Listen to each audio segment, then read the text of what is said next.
চাই যে তোমার অভয় চরণ,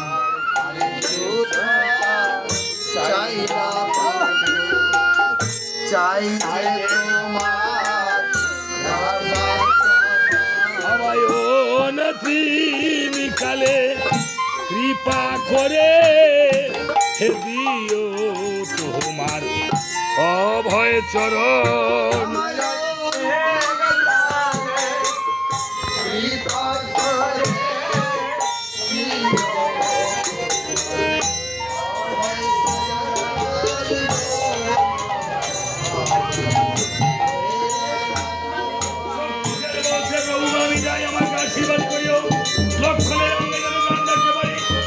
লক্ষণের কাছে গিয়ে বলছে, ওই লক্ষণ যদি বেড়ে বাঁচতে চাও তাহলে একবার প্রভু নারায়ণ নারায়ণকে করে নিয়ে আত্মনাথ হৃদয়। শুনিবদ্ধগণ, আমরা এই জগতে এখন উষ্ঠাগত প্রাণ, আমাদের এই নদী হতে পারে শেষ নদী। লক্ষণের সঙ্গে আমরা একবার নারায়ণ নারায়ণ বলে করি আত্মনাথ হৃদয়। কেঁদে কেঁদে বলছে লক্ষণ, ও প্রভু গো,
শক্তিশালী হতে পারছে না মতন শক্তিশালী যখন উঠছে এদিকে স্বর্গে বসে ভাবছে না ভগবান এইভাবে যদি করে লক্ষ্য রাখতে তাহলে শক্তিশালী হতে পারবে না মতন আর এদিকে প্রভু রামচন্দ্র বাক্য হয়ে যাবে তাই লক্ষ্মণের অঙ্গে মহা সরস্বতী অঙ্গের মধ্যে অহংকার জন্ম দিয়েছে বাবারে এই জগতে অহংকার হলো পতনের মূল লক্ষণ যখন অহংকার করেছে হেনকালে শক্তিশালী কার্য করিল লক্ষণের অঙ্গে অগ্নিপতন হলো পক্ষে বেড়ে দিয়ে মানে বৃষ্টি হলো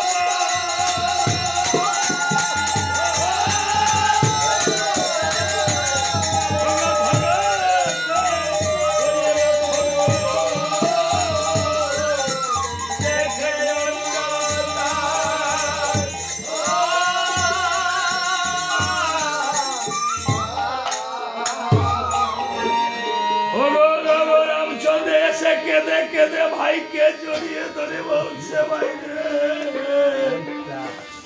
কেন এসেছিলি রে ভাই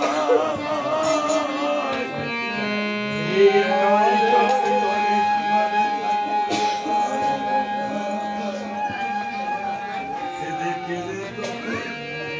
জড়িয়ে ধরে বলছে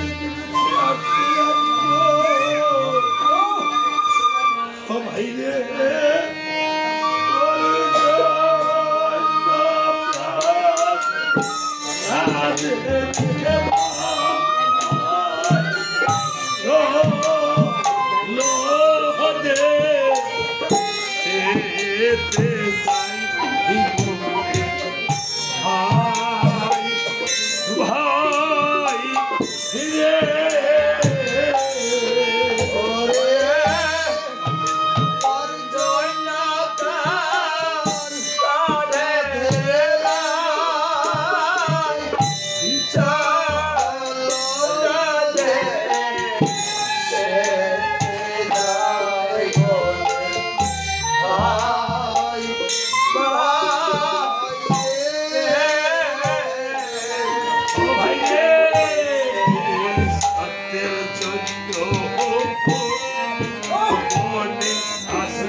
ভাই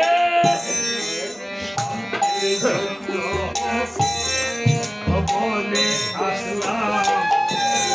এই যত বৎসর যায়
সুশের মধ্যে সে বলছে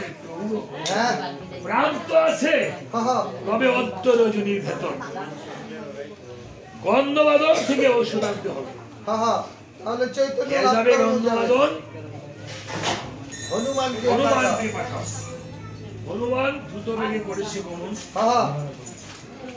নিমিষে গন্ধমাদন পর্বতকে দিচ্ছে দর্শন। গন্ধমাদন পর্বতকে দেখিবারে পায়। প্রথম শৃঙ্গেতে রয়েছে গন্ধর্বদের স্থান, দ্বিতীয় শৃঙ্গেতে রয়েছে ভোলানাথের স্থান। গন্ধমাদন পর্বত ভোলানাথ। এই পৃথিবীতে যতগুলো পর্বত আছে সমস্ত পর্বতই ভোলানাথ। ভোলানাথ কিন্তু কোনো মন্দিরে থাকে না। গানে বলেছে মন্দিরে দেবতা নাই, অন্তরে কাশিতে নাই গয়া, শিবার কালী কেন দেখতে যাও খালি খালি আছে মনের ঘরে বনমালী খুঁজা তারে দেখছনি। ভাগবত করে ভগবানকে পাইছনি, মালা পড়ো টিকি ধরো ভাগবত পড়ো মন্ত্র পড়ো ভাগবত করে ভগবানকে পাইছনি। এই পৃথিবীতে আমরা ভোলানাথের মন্দির নির্মাণ করে ভোলানাথে রাখি, কিন্তু ভোলানাথ খারাপ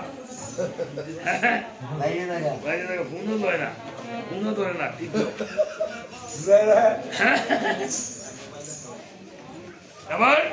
এই যে আদিনাথ মন্দিরে যখন ভোলানাথকে আনতে গেছিল রাবণে, তখন বলছিল আমার কোন জায়গায় আমারে বয়সটা তিনা দেখ আমারে বয়স ওরে মহেশখালীতে আদিনাথ পর্বত এই যে মন্দির হয়েছে করে ভোলানাথ কেন বলছে দেখুন এই যে না মহেশখালী আদিনাথ মন্দিরে আপনার এই যে সমুদ্রের মাঝে তাই না এই সমুদ্র বঙ্গোপসাগর হয়েছে রাবণের ভূতের তেলে এবং এই পদ্মা নদী এসে কর্মনাশা নদী তাই বলছে প্রথম সিংহে দাসে মধ্যপ্রদেশ স্থান এই দেখেন আপনার কথা বলে না যার মনে ভালো না লাগে তারা জানবে 20 মাথা 20 পাও 20 ঠ্যাং 20 এই এর মধ্যে এসে বলে না নামের অপরাধ হয় কীর্তনাকে মনে কষ্ট দিবেন না নিজেও কষ্ট নিতে আমি অনেক মুখ ফোড়া মানুষ ওইসি করে বলে আমার মধু দিছে না ভাই তো একটা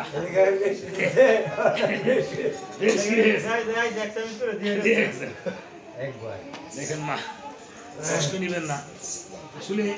আপনারা এই দেখেন কালকাও আমরা 3টা পর্যন্ত সোজা ঘুমাইছি এই 5টা পর্যন্ত পরে আবার 5:30 আজান দিয়েছে ওরে কেউ কথা মাইক্রো পরে আবার উঠে গিয়া 8টার সময় স্কুলে গেছি স্কুলে না আইয়া আবার দিয়া আবার উঠছি এই গাড়িতে আমরা করছি বেশি খারাপ পরিশ্রম আমাদের আমরা করে পেয়াদা জানেন একটা মিনিটের দাম কত কিন্তু না মাসে যে 30,000 টাকা বেতন দেয় সরকার আমারে প্রতিদিন 1,000 টাকা না ক্লাস নেই 5টা এবার 5টা ক্লাসের দাম কত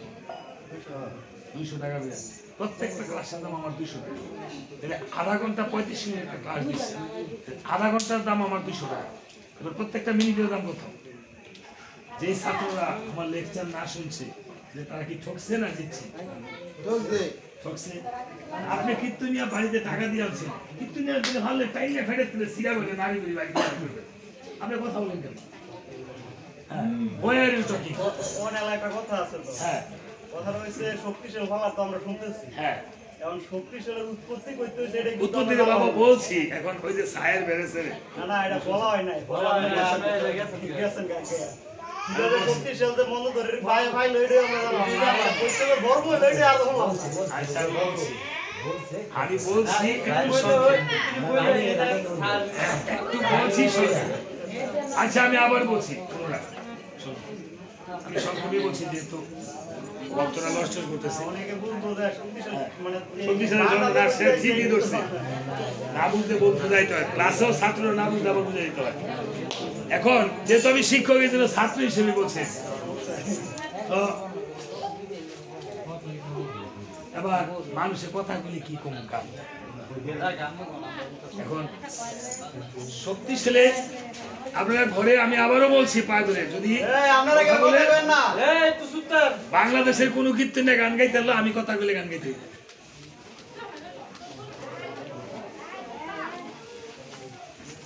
এবার বলছে শক্তিশালী জন্মটা কিনছি বলছি ত্রিপুরার সন্ধানে ওষুধ ছিল ভোলানাথের সাধনা করিত ভোলানাথ এসে বলতেছে ত্রিপুর তুমি কি চাও কি বড় অমর বর আরে মূর্খ পৃথিবীতে কোনো প্রাণী অমর নয় তুই তো আমার ডাহস তুই তো আমার ডাকছস তোরে প্রকারান্তরে আমি অমর করলাম হ্যাঁ অমর কি প্রচলিত অস্তিত্বকে কেউ বধ করতে পারতো ত্রিপুর প্রাণী তো অমর হ্যাঁ বন্ধু আর দুর্গা বাসা আমার মারতাম তো না হ্যাঁ এইবার ত্রিপুরকে বধ করে ত্রিপুর হ্যাঁ অর্থাৎ লড়ছো ভোলানাথে কইতাছে তার তো মারুন লাগবো হ্যাঁ একবার বেশি দর্শন করে লড়াচড়া করে এবার ভোলানাথ তার ত্রিশূলের উপর একটা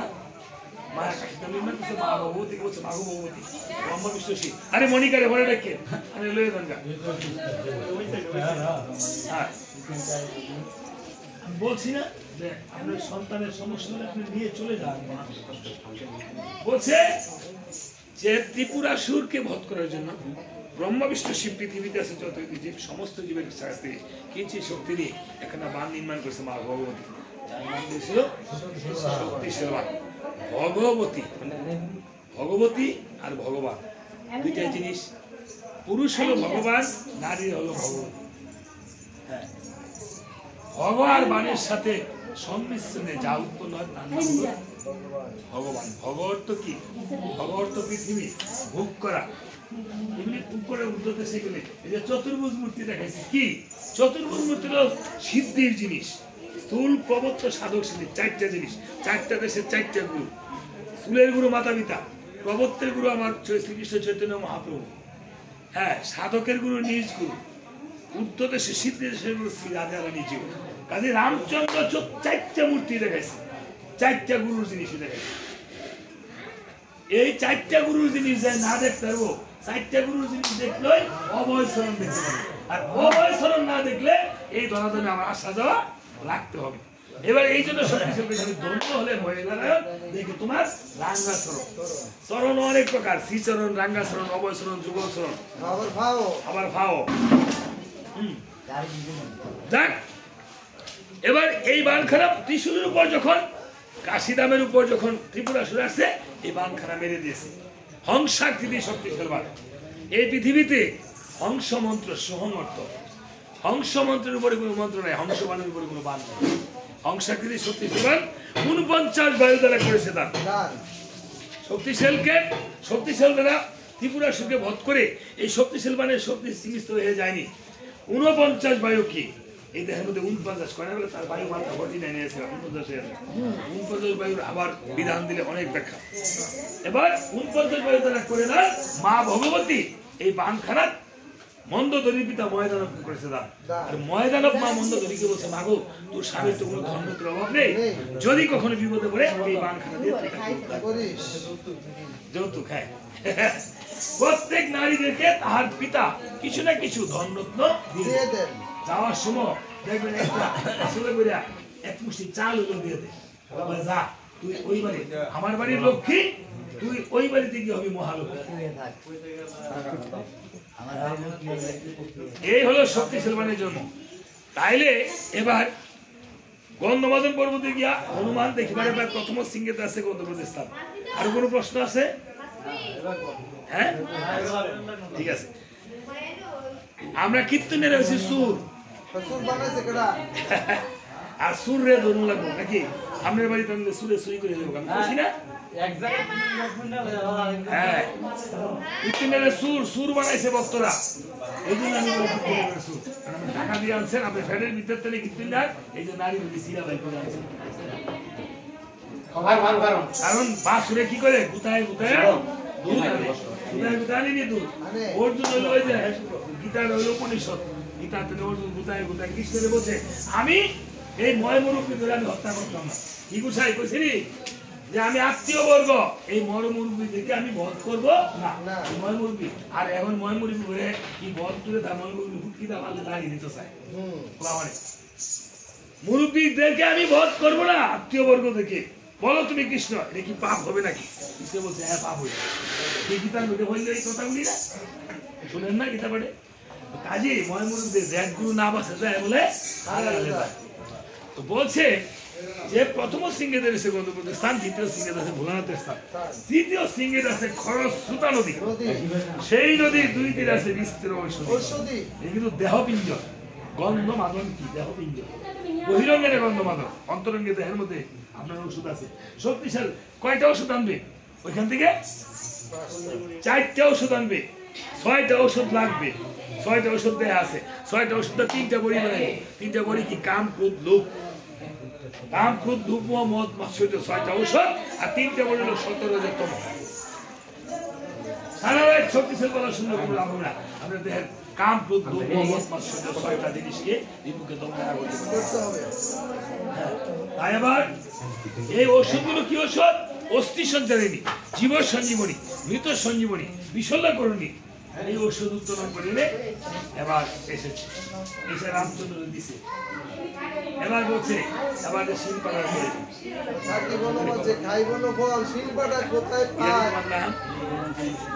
মানে কি লাগে জেঠিমা তোমার হ্যাঁ আজকে সুমন এই পৃথিবীতে সুমন অত্যন্ত প্রিয় নাম তাই না ভালো মানুষ তাই না তো ভগবানের কাছে আমি প্রার্থনা করছি ভগবানের নামে দক্ষিণা দিচ্ছে আজকে আমার এই ভক্ত আরেকজন আমার বাবা মা সবাই চলে গেছে আমি বলছিলাম একটু জল দিয়ে বাবা মা ভয়ে কষ্ট পাচ্ছে। ভগবান ইচ্ছা করলে পঙ্গুগিরি লঙ্ঘন করতে পারে যদি মাধবের কৃপা হয়।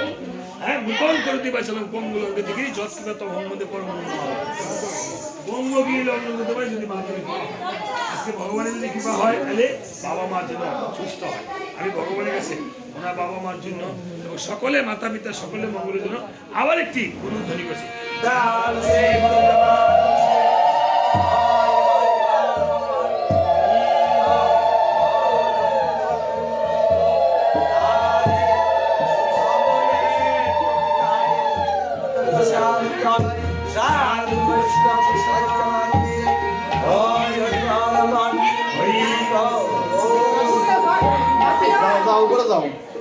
যাক এই বলে চারটে ওষুধ এনেছে, এবার তো শিলপাড়ার প্রয়োজন। শিলপাড়া মাথায় ওষুধ সারা শিলপাড়া বিভীষণ করছে। এবার হনুমান চলছে, এই বিভীষণ তোমার বাদাখানা আমাকে দাও, তোমার মতন সাজিয়ে তারপরে খাওয়া এবার আগে খাওয়াইলেন বলছে বিভীষণ সেজে লঙ্কার অন্তপুরে গিয়ে বলছে, হে গো বদি, বদি করি নমস্কার চরণে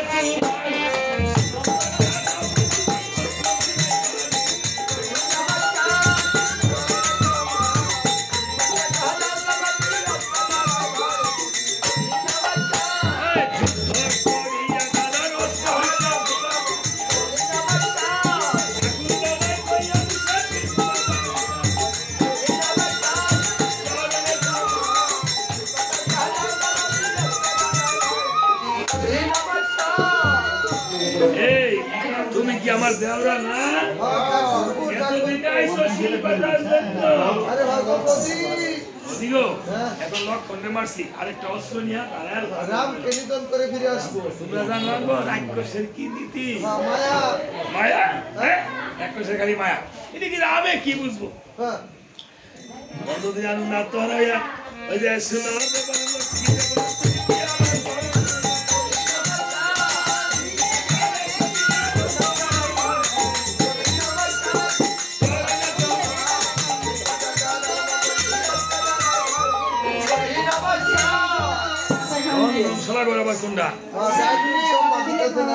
হনুমান ভাবতেছে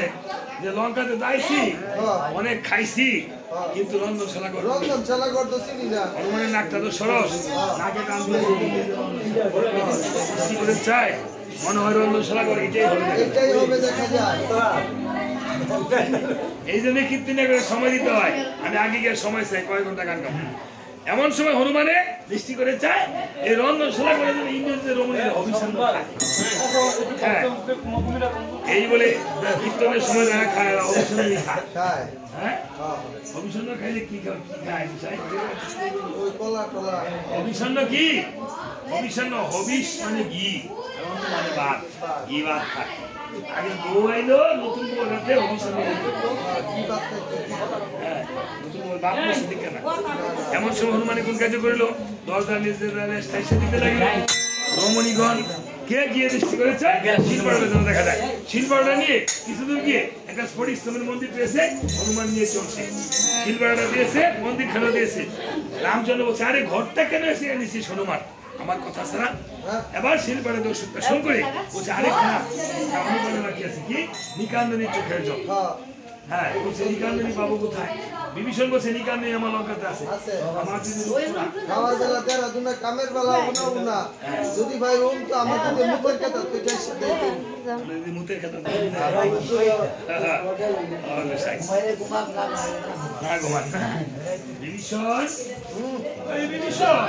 তোমার দিদি থাকে কোথায়? লঙ্কাতে যাইতে দক্ষিণে আসতে বামে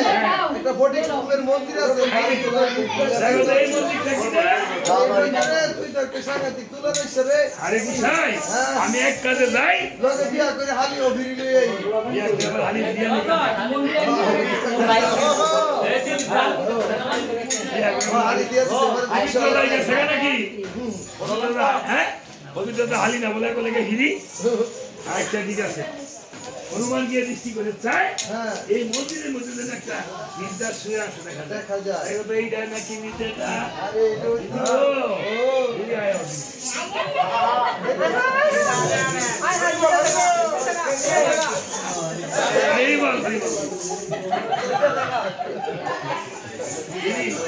এই বড় দিদি জানে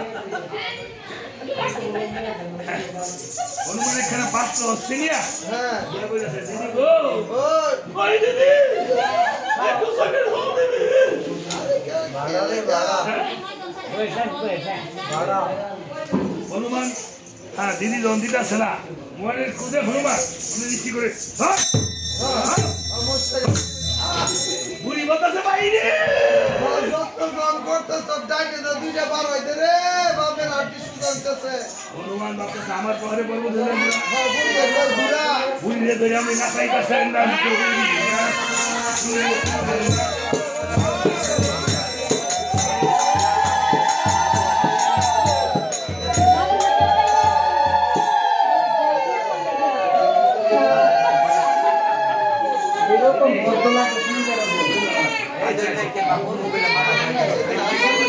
রাম নামে আমার দিদির জন্য আশীর্বাদ করবেন আমার দিদির জন্য উনি যেন ভগবান শ্রীরামচন্দ্রের জন্য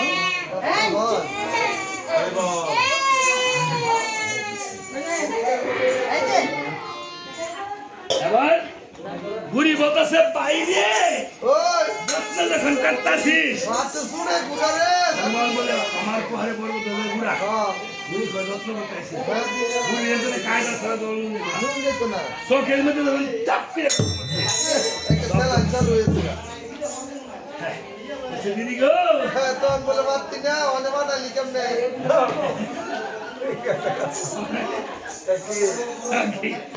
যাক এইভাবে নিকান্ত চোখে জল দিছে হ্যাঁ শুধু ভক্তগণ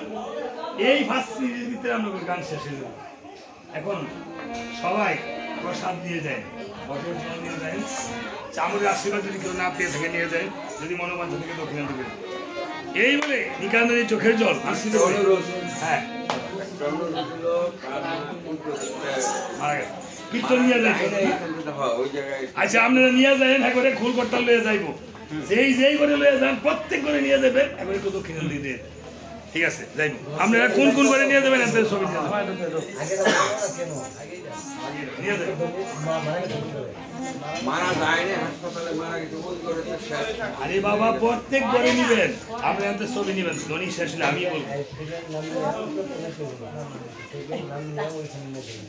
তিনখানা বাড়ি নির্মাণ করে লক্ষ নম্ব থেকে বানিয়ে ধরে দিয়েছে তিনখানা কিছু কখনে সাহস মাসের লেজে মুখারে ঘরে এভাবে পানি বিরক্তি করে বসে লক্ষণকে জড়িয়ে ধরে তখনকে সবাই জড়িয়ে ধরেছে প্রথম ওষুধের বড়ি যখন খাওয়াইলো হাড় মাংস সামনে চূড়া ঘোড়া লাগে লাইকা গেল দ্বিতীয় ওষুধের বড়ি যখন খাওয়াইলো খাওয়াইলো অচৈতন্য শ্রীলক্ষণ চৈতন্য হইল তৃতীয় ওষুধের বড়ি যখন খাওয়াইলো চৈতন্য হয়ে লক্ষণ উঠিয়া দাঁড়ালো এভাবে লক্ষণে জীবন দান করে শিল্পটা ধস্ত করে হ্যাঁ সকল বন্ধুবাবুকে শিখিয়ে দিয়েছে সবাই চৈতন্য লাভ করেছে হ্যাঁ শুধু ভক্তগণ সবাই একটু ধ্বনি করবে জয় জয় জয় জয় রঘুনাথ